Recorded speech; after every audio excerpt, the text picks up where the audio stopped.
Muito bem, irmãos, quero cumprimentar os irmãos com a paz do nosso Senhor e Salvador Jesus Cristo, essa pessoa maravilhosa que é Jesus, esse Deus perfeito, maravilhoso, esse Deus que tem um projeto lindo, um projeto do bem para cada um de nós. Nós somos filhos de Deus, nós somos criaturas de Deus. Deus criou os céus e a terra e tudo quanto nela há. E a menina dos olhos de Deus, a coisa mais importante que Deus criou aqui na terra, fomos nós, irmãos. Foi você.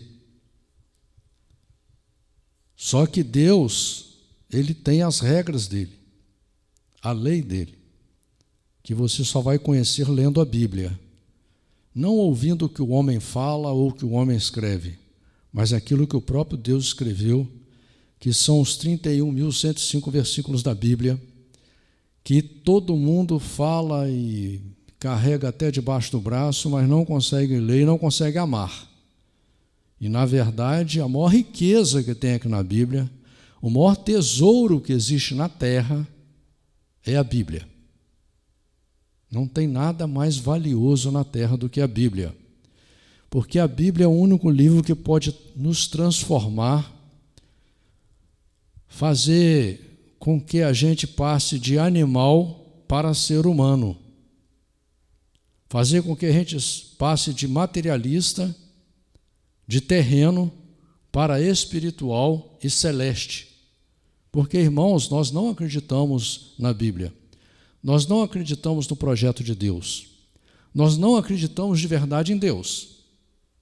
Hebreus capítulo 11, versículo 5, 6, já fala claramente sobre isso. Não é?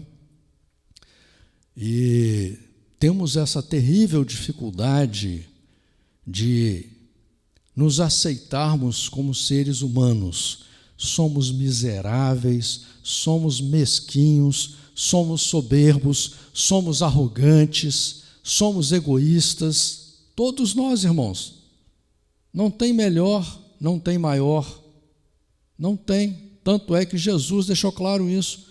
Quando o discípulo chegou para Jesus e falou, bom mestre, ele falou, por que me chamas bom? Só há um que é bom, que é Deus. Só teve um bom aqui na terra, que foi Jesus, que era o próprio Deus. O homem, desde quando está aí na terra, ele só faz coisa errada, irmãos. A Bíblia diz que não há um sequer que não pecou e que não peque. Não há. Somos todos pecadores. Como animais, somos até terríveis. Somos terríveis. Se você estudar a história da civilização, você vai ver a que ponto o homem pode chegar. Nessa guerra, essa semana aí da Ucrânia com a Rússia, mataram mais de 25 mil pessoas. Olha que coisa linda. Em troca de quê? Pessoas disputando. Disputando nem é aquilo que elas conseguiram, porque a terra Deus nos deu de graça. Deus deu a terra, Deus deu a comida, Deus deu a água, Deus deu a chuva, Deus deu o sol, Deus deu a lua. Os bens preciosos da terra, Deus deu gratuitamente para o homem. Mas o homem, com o seu gênio terrível, com seus pensamentos malignos, ele só pensa em disputar, em ser melhor do que o outro, em escravizar o outro. A gente faz isso com as pessoas que a gente ama, irmãos. As piores guerras estão dentro das famílias. E a gente se acha ainda importante. Bota uma roupinha. Você quer ver se botar um terninho, então? Um vestidinho caro, uma bolsa cara, a pessoa fica se achando o dono do mundo. Mas o que Jesus fala? Somos sepulcros caiados. Por fora está bonitinho, está lindo, mas por dentro está morto. Por que está morto? Porque esse mundo é morto, irmãos. O que esse mundo prega é a morte. O sistema desse mundo prega, essa cultura toda que você recebeu desde pequeno, que eu vejo as pessoas agarradas na cultura que receberam dos seus pais, dos seus avós, estão agarrados com aquilo ali, né? São culturas inúteis, culturas contrárias ao ser humano. O que serve para nós é aquilo que serve para nós como humanos, não como animais. Somos o único ser num planeta onde há trilhões e trilhões de seres maiores do que nós, seres com mais força do que nós, seres até com inteligência, mas somos o único ser aqui na Terra que raciocinamos, que fazemos um óculos, um microfone, uma luz.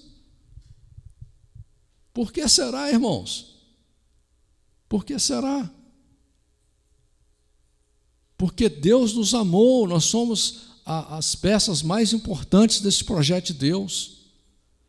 Mas, contudo, Deus nos deu o livre-arbítrio, porque Deus poderia estalar o dedo e todos nós seríamos perfeitos, seríamos todos milionários. Deus é dono do ouro e da prata. Mas Deus, no projeto dele, Ele quer que você venha por amor. E é fácil de você entender. Se você conhecer alguém que você se encante com essa pessoa, você não quer que essa pessoa conviva com você, ou vá viver com você, ou vá casar com você, por interesse. Você quer que ela faça isso por amor, porque ela te amou de livre e espontânea vontade. Ninguém que quer ser amado quer comprar um corpo. Você quer que a pessoa goste gratuitamente de você. Então, até esse pensamento já está dentro do projeto de Deus, porque o que Deus quer é que a gente ame Ele gratuitamente. Tanto que Jesus fala, feliz aqueles que não viram e creram, porque é pela fé, é por amor, é pela compreensão da realidade matemática das coisas. Encontro com Deus é matemático, não é sentimentozinho, igual as pessoas estão em busca de sentimento. Eu vou naquela igreja que eu me sinto bem, eu gosto dos louvores, eu gosto daquela palavra. Irmãos, você tem que vir na igreja porque Deus está na igreja, a igreja é de Deus, é por causa disso. Segundo, você tem que amar na igreja, além da presença de Deus, é a palavra de Deus, que é o que importa. A palavra do homem, o que vale, irmãos? Se a palavra do homem valesse alguma coisa, e se realmente as igrejas estivessem representando Deus como deveriam representar, todo mundo falava a mesma palavra, não ia ter dissensão. O livro de Efésios deixa claro, há um só corpo, há um só Espírito, há uma só fé. Se é uma só fé, meu irmão, como é que pode um professar uma fé, o outro professar outra fé, outro professar outra fé? Há uma só fé. Teríamos que ter todos os mesmos pensamentos.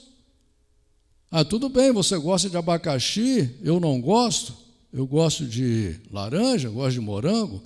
A gente pode ter essas diferenças de gosto, mas quando se fala de realidade do ser humano, quando se fala da realidade do reino de Deus, não existe o nosso gosto para começar, existe o gosto de Deus, existe o pensamento de Deus, porque o pensamento de Deus é muito melhor do que o nosso. Nossos pensamentos são ruins, irmãos, de cada um de nós, são ruins.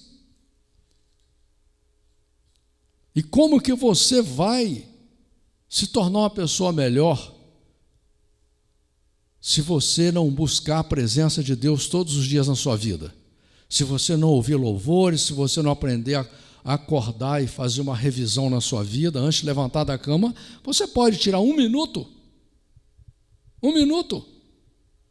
antes de levantar da cama, e falar, Senhor, obrigado, acordei graças ao Senhor, obrigado por esse dia que o Senhor está me dando, o Senhor me ajude a atravessar esse dia, que eu possa observar bem o mundo à minha volta, que eu possa entender melhor como ser uma pessoa melhor, como conviver melhor. Porque, irmãos, Deus não chama tolo, Deus não chama pateta, Deus não chama frouxo, Deus não chama gente que não quer tomar atitude, Deus não chama quem não quer mudar, Deus não chama. Deus não chama quem não quer observar. Deus quer que sejamos observadores, que a gente observe tudo. Para quê? Para que você saiba diferenciar o certo do errado, o bom do mal, o bem do mal, o falso do verdadeiro. Porque se você não tiver olhos de águia, não for astuto como uma serpente, não for simples como uma pomba, se você não for um bom observador, você não vai evoluir. E tem gente hoje que nem quer ouvir a palavra de Deus, nem quer ouvir um conselho. Imagina, tem gente que se você gratuitamente for dar um conselho, ele já vai até te dizer, se o conselho fosse bom, não era de graça, né? Porque se ofende, as pessoas se ofendem com o conselho, quando a pessoa tinha que agradecer quem está preocupada em lhe dar um conselho para o seu próprio bem, entendeu? Mas as pessoas não querem isso. As pessoas querem palavras persuasivas, como diz no livro de Isaías, né? Que você fale aquilo que ela quer ouvir, aquilo que ela gosta de ouvir. Ser fingido, você tem que ser fingido. Mas com Deus não existe fingimento, irmãos.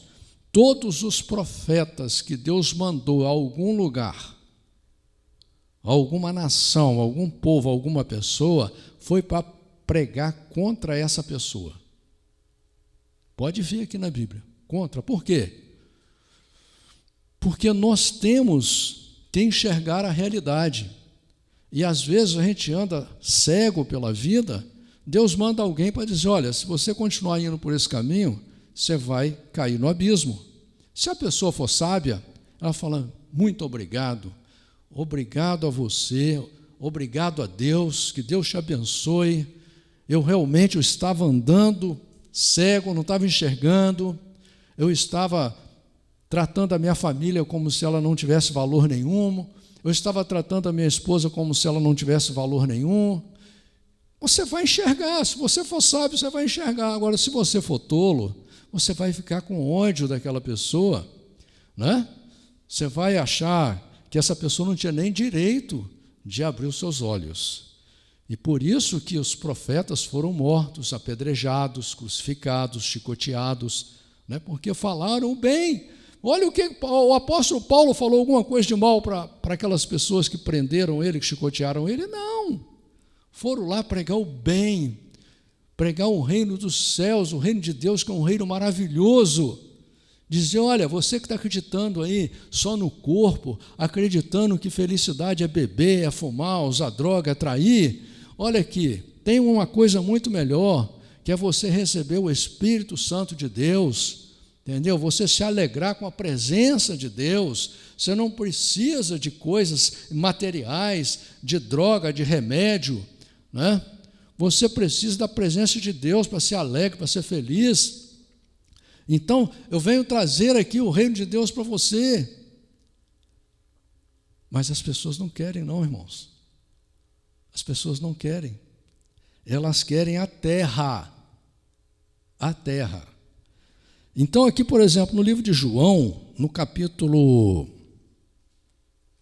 6, no versículo 44 e 45, no 44, a palavra de Deus diz assim, presta atenção que essa palavra é para você, ninguém pode vir a mim se o Pai que me enviou não o trouxer, e eu o ressuscitarei no último dia.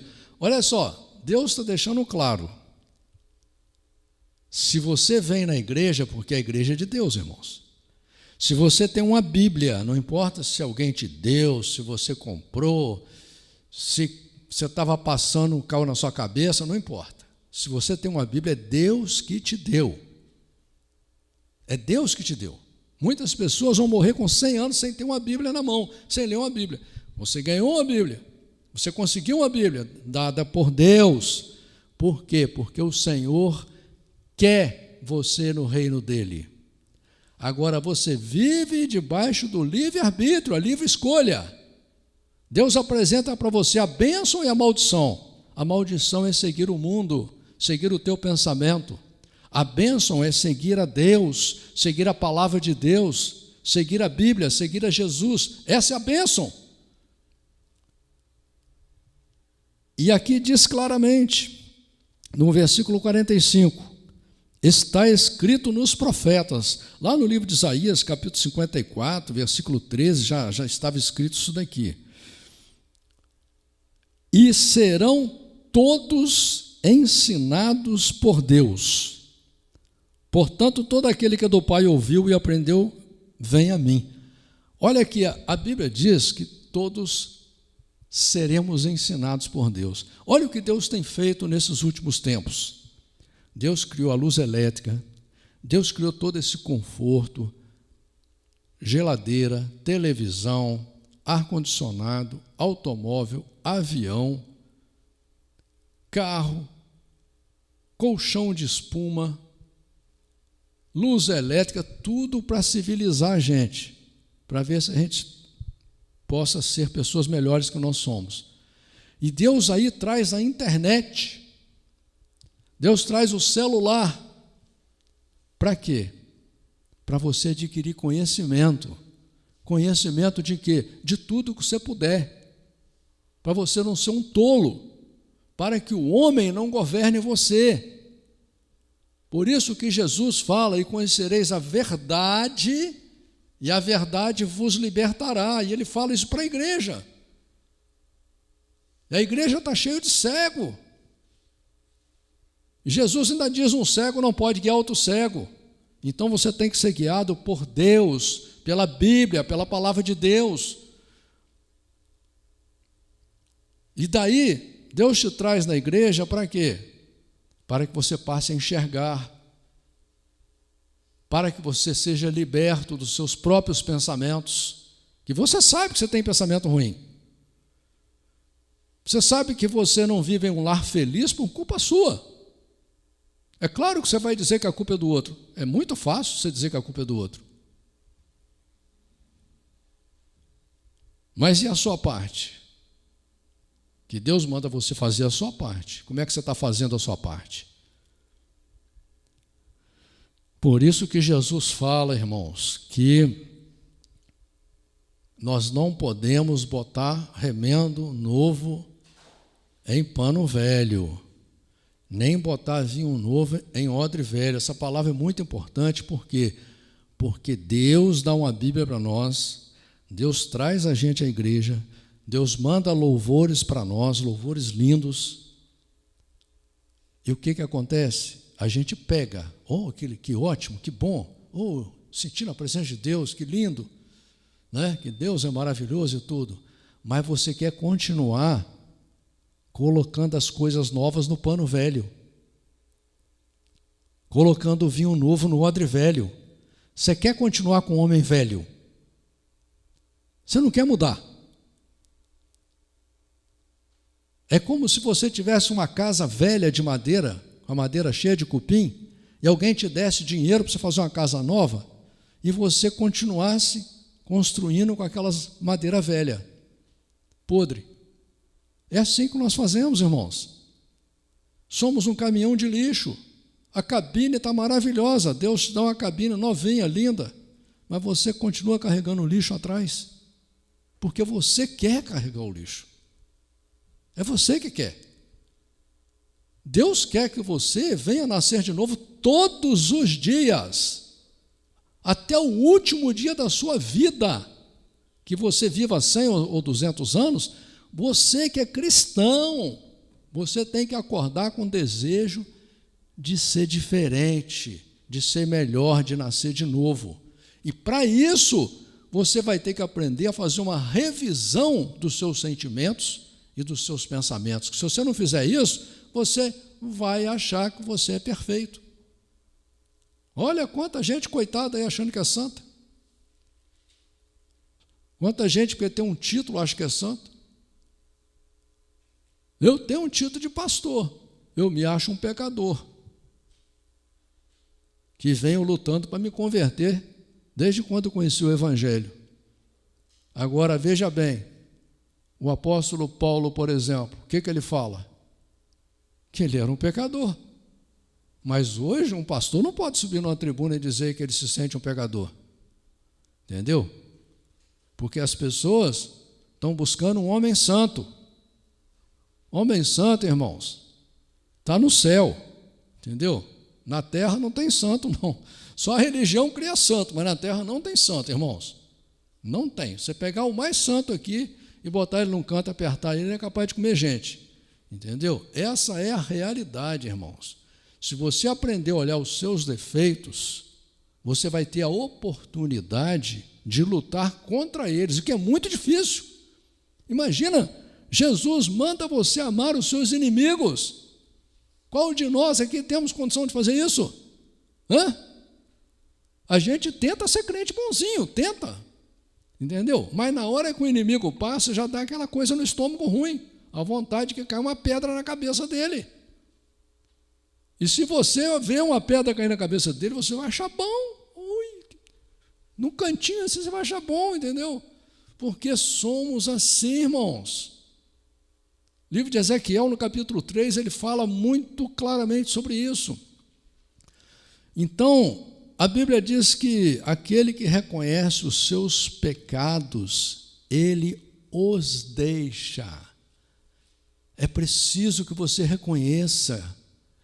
Ou você aceita o reino de Deus, ou você aceita de verdade ser um seguidor de Jesus, um discípulo de Jesus, ou você aceita de verdade que é Deus que vai ser o seu rei, como lá no livro de Samuel o povo rejeitou a Deus como rei, mas você não é chamado para isso. Deus já te dá esse exemplo para você não fazer isso. Você tem que aprender a acordar e falar, Senhor, eu quero que o Senhor seja o meu rei. Eu elejo o Senhor como meu rei, como meu salvador, como meu Senhor.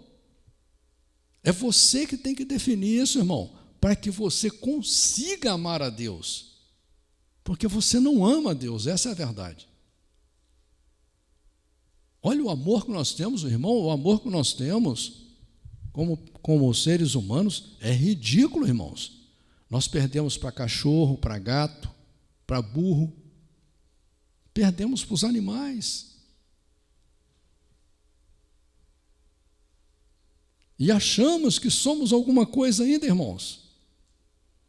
É preciso olhar para a vida com olhar real. Deus está chamando você para viver no reino dele com ele. Um reino maravilhoso que a Bíblia diz que não haverá morte, não haverá pranto, não haverá dor, não haverá corrupção, não haverá traição, não haverá maldade. Não é isso que você quer, irmão? Ou você está querendo mesmo ser roubado, ser enganado, ser chifrado?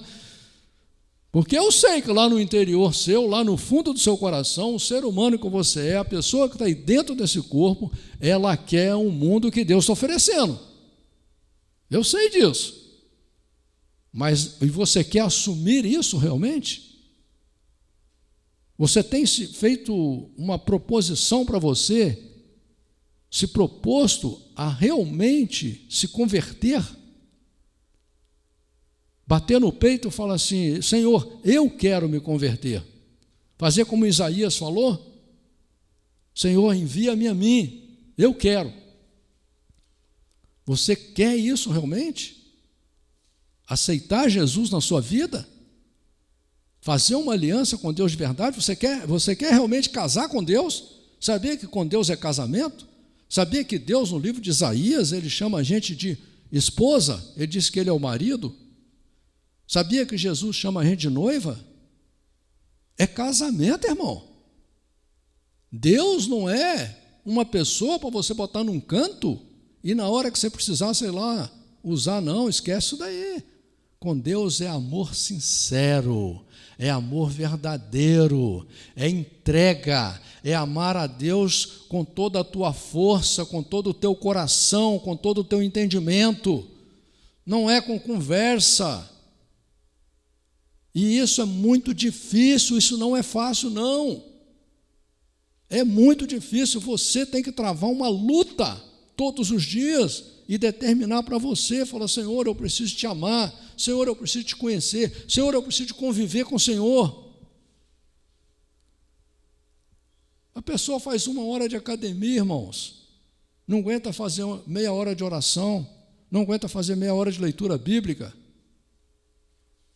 investe no corpo, que vai morrer, que vai envelhecer, que vai abandonar ele, mas não investe no reino de Deus, na ressurreição e na vida eterna. Por quê? Porque isso não é preferência. Não é a preferência. Né? Não é o tesouro da pessoa. Mas Deus nos chama, irmãos, para a realidade, para a matemática. Não é com sentimentozinho qualquer que você vai chegar a Deus. É com esforço, é com luta, é com desejo, é com determinação. Todos os dias, clamando a Deus. Eu vejo as pessoas ficam rezando aí. Você acha que Deus está aceitando esse tipo de reza aí que você está fazendo? Você reza, mas não muda? Faça uma oração de 1 minuto, mas faça com sinceridade. Apresenta os seus defeitos para Deus e pede a Deus para Deus te consertar. E luta para que você conserte eles. Amém, irmãos? Louvado seja esse Deus maravilhoso.